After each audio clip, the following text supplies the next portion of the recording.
Hello guys, आज की video में बेहतरीन वीडियो आने वाला है। जो ये देख रहे हैं मतलब आ गया है यहाँ पर आप सभी को। जे अणु के लिए एक इम्पॉर्टेंट चैप्टर है जो कि बहुत बार पूछा जाता है और इससे क्वेश्चन बहुत ज़्यादा पूछे जाते हैं। जो आप समझ सकते हैं रसायन विज्ञान का जे अणु चैप्टर है, जो मैंने बेहतरीन तरीके से लिख कर आप सभी को दिमाग में पल्ले पड़े यानी कि घुसे अच्छे से। तो इसके लिए मैंने इस तरह का नोट्स तैयार किया हूँ, आप सभी को मैं प्रोवाइड करने जा रहा हूँ और बताने भी जा रहा हूँ। तो let's start the topics this topic. तो गाइज यहाँ पर जैसा कि एक जो मतलब जैव अणु पढ़ रहे हैं, तो जैव अणु क्या होता है। जैसे जैव अणु एक जैव तंत्र है या स्वयं वृद्धि करता है। जैव अणु जो होता है स्वयं वृद्धि भी करता है, अपने आयु के अनुसार कायम रहता है एवं स्वयं का पुनर्जन्म भी करता है, मतलब कि पुनर्जनन भी करता है। और जैव तंत्र की सबसे बड़ी विशेषता यह है और आश्चर्यजनक बात यह है, इस तरह भी लिख सकते हैं कि ये अजैविक परमाणु तथा अणुओं से मिलकर बना होता है। तो यहाँ पर ये अजैविक और परमाणु और अणुओं से मिलकर आप सभी जानते होंगे अणु क्या होता है, अजैविक क्या होता है। विभिन्न प्रकार के यहाँ पर जैसे कि अजैविक पदार्थ या जीव मिलते हैं, तो इससे मिलकर बना होता है। जैसे आप यहाँ पर समझ सकते हैं उदाहरण में प्रोटीन, एंजाइम, विटामिन आदि। तो यहाँ पर हम अपना मोस्ट इम्पॉर्टेंट टॉपिक पे आने वाले हैं, जो है इससे ये तो नहीं पूछा जाता है, हम आपको समझाने के लिए बता रहे हैं।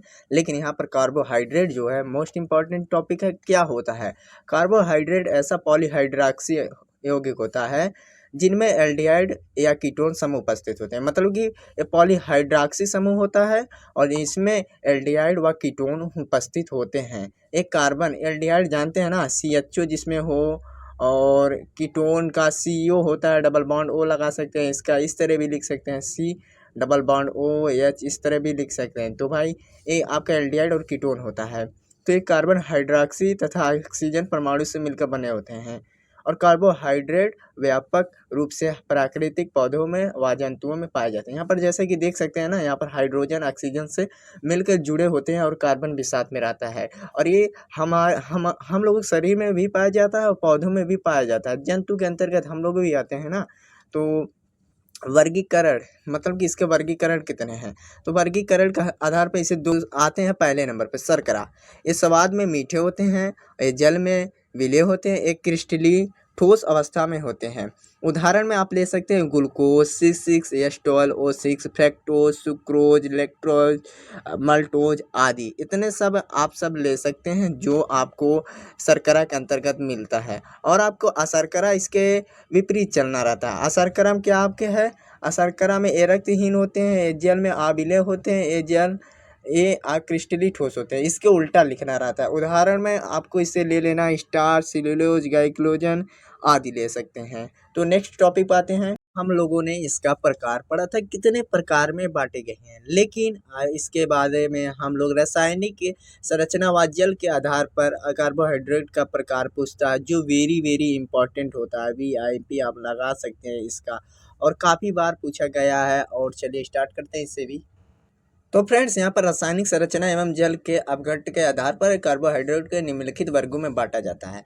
तो पहला आता है मोनोसेक्राइड। मोनोसेक्राइड बहुत आसान है, जो आप सभी को एक भी ट्रिक से याद करना है। मोनोसेक्राइड में आप कह सकते हैं, मोनोसेक्राइड में सरल शर्करा भी कहा जाता है, क्योंकि इनका जल अपघटन नहीं होता है।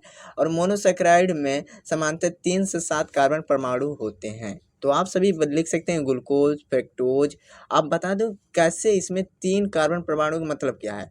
अगर आपको यहाँ पर देखिए, अगर ग्लूकोज के देखते हैं C6H12O6, ये आपका क्या है, ग्लूकोज। तो यहाँ पर आपको कार्बन कितना दिख रहा है, 6 हुआ है। तो ये आपको आ जाएगा मोनोसेक्राइड के अंतर्गत। अभी दूसरे नंबर पर हम लोग पॉलीसेक्राइड के बारे में चर्चा करेंगे, लेकिन यहाँ पर आपको कह रहा है 3 और 7 के बीच में। अगर यहाँ पर 8 हो जाता ना, तो ये आपका मोनोसेक्राइड नहीं होता। तो उसके अगला जो होता, जो इसके टॉपिक में पढ़ेंगे, तो उसका अगला नाम हो जाता है। यहाँ पर ये मोनोसेक्राइड के अंतर्गत आ रहा है, तभी हम लोग ग्लूकोज, फ्रक्टोज लिख सकते हैं। चलिए मोनोसेक्राइड, पॉलीसेक्राइड दूसरे नंबर पे आते हैं, क्या होता है। तो गाइज अपने डाइसेक्राइड पे आते हैं। तो डाइसेक्राइड वे शर्कराएं होती हैं जो जल में अपघटन, यहाँ पर मेन पॉइंट है, जो जल में अपघटन पर मोनोसेक्राइड के 2 अणु देती हैं। मोनोसेक्राइड मैंने पढ़ा था ऊपर कि C3 और 7 के बीच में कार्बन के, उसे मोनोसेक्राइड कहते हैं। तो यहाँ पर सुक्रोज, मल्टोस आदि दिए हैं। तो सुक्रोज का हमको पता है फार्मूला, C12O22 यहाँ पर आपका होगा H22 और आपका हो जाएगा O11। तो अगर हम इसे अब क्रिया किसके साथ करवा रहे हैं? जल के साथ। आपको जल इसमें लिखना है, यहाँ पर देखिए जल अब आपका टन के साथ करवाने पर तो हमको मोनोसैकेराइड के 2 अणु प्राप्त होते हैं।